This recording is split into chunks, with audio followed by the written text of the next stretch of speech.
How do we fall so far?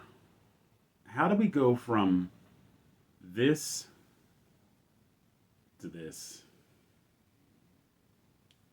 Marvel once again proves that they are incorrigible and they will do whatever is in their power to make original source material characters or legacy characters bumbling idiots in favor of people that they've given the new interpretation to. And Thor goes along the same illogic. I'm not going to say logic, but illogic. We've taken a serious Asgardian warrior prince and turned him into National Lampoon's New Asgard. Made a joke out of him.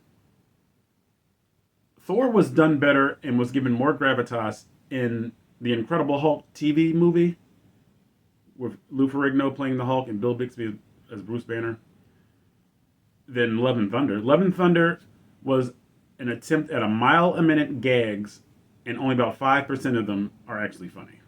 This is my review, my recap, my rehash, my recap, my retort, whatever you want to call it, of Thor Love and Thunder. It immediately has Guardians of the Galaxy 2 vibes. And this movie immediately made me less anticipating Guardians of the Galaxy Holiday Special and Guardians of the Galaxy 3.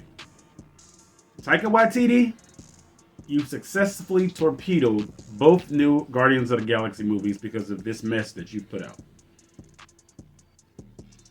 Now, Thor is once again a joke for some reason. And it's predictable. As soon as those aliens that he was helping say, yeah, this is our most sacred shrine, and you see it off in the background, I said, this temple's going to fall apart. Right on cue. Predictable. Predictable is corny. And when I think about the storyline of New Asgard being in Oklahoma, and then I see this garbage, it makes me fold my arms, makes me level a finger, and my face is taut. Because now I'm dealing with satire.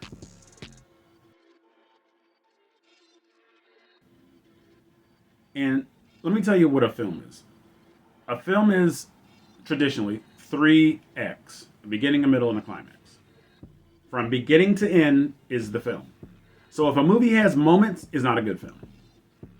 It's not. Because beginning to end is not thorough or thorough. You just got moments that are, oh, that was cool, that was cool.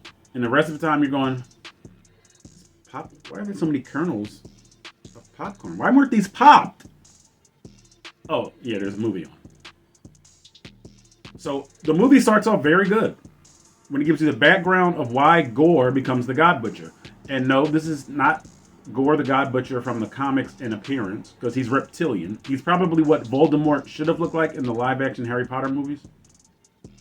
But he's humanoid, played by Christian Bale, who does a fantastic job. Fantastic. But those were just moments with Gore the God Butcher. Okay? But it starts off great. I'm like, oh yeah, I'm all in for this one. And then Kevin Feige and the rest of Marvel hit the brakes for me. Don't get your hopes up. We're still Marvel. And I go, okay, you're right. You're driving the bus and I'm just a passenger. We're stopping here again. Really? The male lead is once again a bumbling doofus. And the only ones that are serious or are the adults are the female counterparts. Again? We're making this stop again on this bus, Marvel?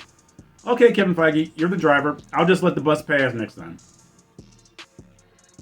So they discover these screaming goats.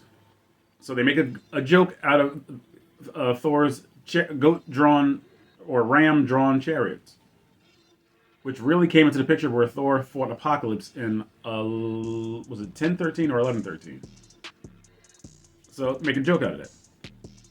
Now, one thing that was funny is when these two speeders are coming at Thor and he stops them by doing a wishbone. That was funny. He stopped them with his legs. That was funny. So Thor is a joke now. Thor is a parody of his comic book counterpart. So grades, you talk about grades dropping. Doo doo doo doo doo doo. You know that sound makes when your phone batteries get low? Doo doo doo. Immediately. And when Gore invades, well, he's on the outskirts of New Asgard, and the tone is so horrific and it's serious. You're like, oh, this is cool, and it immediately is blown. The opportunity is immediately blown. Somebody says something, and all the parents come out, and these creatures that Gore is able to summon immediately become cannon fodder. Immediately. So the tone is just immediately ripped out. Beep! Carpet yanked right from under you. Yep. Okay. I forgot it was a Marvel movie. I dared to take it serious there. My fault. My bad. And Jane Foster's story is human. It's the only thing human going on in this movie. And that harkens back to the Alejandro Gonzalez Inarritu's the article that I did right here on The Great Expanse by John Bat 426 about how he doesn't like superhero movies because they aren't human. There's no human experience, but Jane Foster has one, and it's great. Her, Jane Foster, and Gore are some of the best parts of the movie. Not even Thor, and it's his movie. Stupid. And so, Gore winds up killing no one in New Asgard. Nobody. And for some reason, he kidnaps a whole bunch of children. Why kidnap all the Asgardian children? Maybe that ties into the first scene in the movie. I'm not going to really spoil it. Well, I am a little bit. But his daughter dies, and he goes to his gods. I don't know what they are. Like, he has an emblem of them on his necklace and everything. And the gods are just these jerks, these self-indulgent, like, mutants. And no, that's not a comment on that or a reference to the X-Men. But they're not generous or benevolent at all. So the Necroblade, I think it's called, calls out the Gore, and he immediately kills his deity. And I was like, this is good. And the gods are bad guys in this movie. Yes, the gods are bad guys. And if you were ever into Greek mythology, which I am into, I've always loved Greek mythology.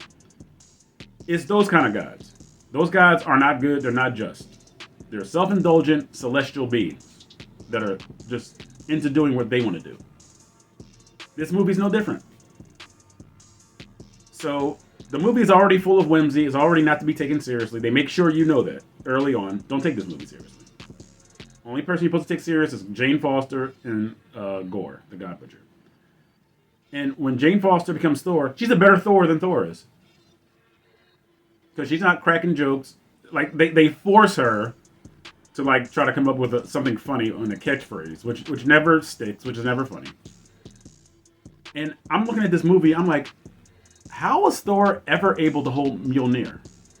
Being this bumbling idiot that he is. And of course, he's a cuckold for Jane Foster. He's more tongue-tied than she is when he's talking to her. Like, it's so awkward. This is like the second major awkward romantic dalliance that Natalie Portman's been a part of. And the second one, obviously, being with Hayden Christensen in Attack of the Clones. What is it with Natalie? No, I'm playing. It's not you, Natalie. It's not your fault. So, you see Thor's a cuckold. If you watch Superman and Lois, a series that I really like. But Superman is sort of a cuckold to Lois, too. Then you see Doctor Strange in the Multiverse of Madness. Cuckold to this woman that is not giving him the time of day that he hasn't mentioned in any movies except for the first one. Now, all of a sudden, every multiverse version of this girl, well, he can't talk either. Stupid. What it tells me is, it's not a pattern. It's not a trend. It's intentional. Marvel is intentionally torpedoing legacy characters. They're doing it on purpose now, because it's not a trend anymore. Bumbling male doofus, cuckold. It's on purpose. Okay? So I want to get through this quickly. I have a lot of notes written, but I don't want to read everything. Zeus is another joke. He's about as serious as Maxie Zeus from the Harley Quinn animated series. Same character. They go to this place called Omnipotent City. Stupid. Where all the gods meet. Korg's god is clearly making fun of Game of Thrones. This rocky god has a throne with like scissors sticking out of it. I immediately put it in. Okay. Jab at Game of Thrones or A Song of Ice and Fire. All he wants serious? King Valkyrie, who's a woman king for some reason. Not a reference to Viola Davis's new movie, The Woman King. And Thor. Natalie Portman's Thor. They're the only ones serious in this movie. And the thing that's annoying is that Thor has to do all the heavy lifting, and he's the cuckold, and he's not the king. Does that make sense to anybody? Does it? Valkyrie clearly, Valkyrie gets stabbed, I think by, was it the Necro Sword or was it the Lightning Bolt, the Thunderbolt of Zeus? She can't go. So she says, Thor, you have to do this. Why is Thor doing all this and he's not the king? Stupid stuff. Really dumb. Another funny line, they were talking about meditation because Jane Foster has incurable terminal stage 4 cancer, which is terrible. It's awful. So they're kind of having an awkward conversation, like, yeah, I tried meditating, and Thor said, yeah, it just made me more angry. I thought that was funny. You know what? I need a Thor fan film. If you have the equipment, you have the costumes, I need a Thor fan film to give me comic book accurate Thor. Donald Blake Thor. Not this joke, dude. Not him. And one thing I noticed, since he had his costume on the entire movie and it was like shiny and with decals all over it, he looks like an actor wearing a costume instead of a warrior in his regular garb. It kind of took me out of it. I was like, he looks like he's playing dress up. It's Halloween all movie long for this guy. I love the Shadow Realm. That was cool. The whole black and white. Again, an opportunity for the movie to be serious. And when they go to the Shadow Realm, that's pretty cool. It's done in black and white. And when Jane Foster is using Mjolnir, you see a little bit of light in the shadowy black and white realm. That was pretty cool. But that's an effect. That's not the beginning to the end. Remember what I told you a good film was? 3 parts, traditionally. Beginning, middle, end. These are just parts. Effects. Funny note, I thought Gore looked a lot like Anakin after his burns healed. He's when Anakin is that white, pale, scarred up, shriveled looking testicle. Let's just call it what it is. I thought Gore looked a lot like him. No disrespect to Gore, okay? I think you kind of know without watching the movie how it went. Thor won. Now, in a surprise, Jane Foster, since she has incurable stage 4 cancer, her being Thor is actually depleting her mortal ability to fight off the cancer. So the more she's Thor, the less she can possibly survive as Jane Foster. So you kind of saw this coming. She sacrifices her life to become Thor, to help the real Thor against Gore. A lot of rhymes there. Gore the God Butcher. And Jane Foster dies. She dies. Great, touching death scene, too. But again, moments. Not a good film, but moments. Touching moments, okay? And then, like Odin, her body, sprinkles off into, God particles, and she kind of floats away. And it was very tastefully done, I thought. I think there were blown opportunities to bring Sif back into the fold. SIF. Thor's, love interest from, I think, the first 2 movies, I believe. Besides Jane, I mean. But you can kind of tell there was something, between them. I think they're exes or whatever. But once again, at the end of the movie, Thor is once again reminding you, don't take me too seriously, because he's immediately a Mr. Mom. Quick recap. Gore's goal, Gore the God Butcher, his goal was to go to eternity. The comic book character that is kind of see-through. You see space and nebula inside of his physical form. His physical outline. Gore goes to him, and his plan was, because for some reason the first person to reach eternity has to grant them their wish. Is that comic book accurate? I don't know. For this movie, I guess it works, because it's kind of weird, and I don't mind weird or left field stuff. So Gore's plan was for eternity to kill every god everywhere. So Thor actually has a serious moment, and they say, Gore, bring back your daughter in so many words. I don't remember exactly what was said, because like I said, it was a forgettable movie. So Gore has his opportunity, and he says, bring back love. In so many words. So his daughter's return, Gore dies. Touching moment again. Thor says he will take care of Gore's daughter. So he went from serious to bumbling buffoon again. Now he's Mr. Mom. He has an apron on. He's making her pan flaps inside of pancakes. It's kind of giving off Mando and Grogu vibes, except that's 1,000 times better than this. Thor, once again, bumbling joke. So the little girl, I don't remember what her name is, but they go off and they're protecting another world of aliens from another alien horde. Okay. Big credit. And for some reason, Thor is in Lone Star's Winnebago Eagle 5 from Spaceballs at the end. I didn't get that. Why is he in Eagle 5? Where's Barf and Lone Star and the rest of the crew? But Jokes of Zeus. Russell Crowe played a fat Turkish Zeus. Thor is a joke, but you already knew that.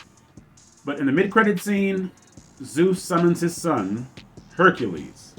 So the next movie is going to be Thor versus Hercules. Marvel is going to screw that one up too. They will. I'm sorry. They can't help themselves. They're going to take a moment to have two Guardians clash, two Titans clash, which Batman and Superman was for about 5 minutes of that movie. What Godzilla versus Kong was the entire movie. And they are going to ruin this. Hercules versus Thor is going to suck. I'm telling you that right now. This has been my review, my rehash, my recap, my retort of Thor, Love and Thunder. For a grade, I'm going to give it a C. A C. Remember, anything that's not an A is a failure. C for Thor, Love and Thunder. Could have been eons better. But Marvel can't help themselves. This has been A Great Expanse by JohnBat426. I can't help myself but to make videos that you guys will hopefully like. Hopefully you'll subscribe to the channel. Hopefully you guys will hit that bell for notification for all. And The Great Expanse by JohnBat426 will expand with your participation. And it will happen for you and because of you. Thank you so much.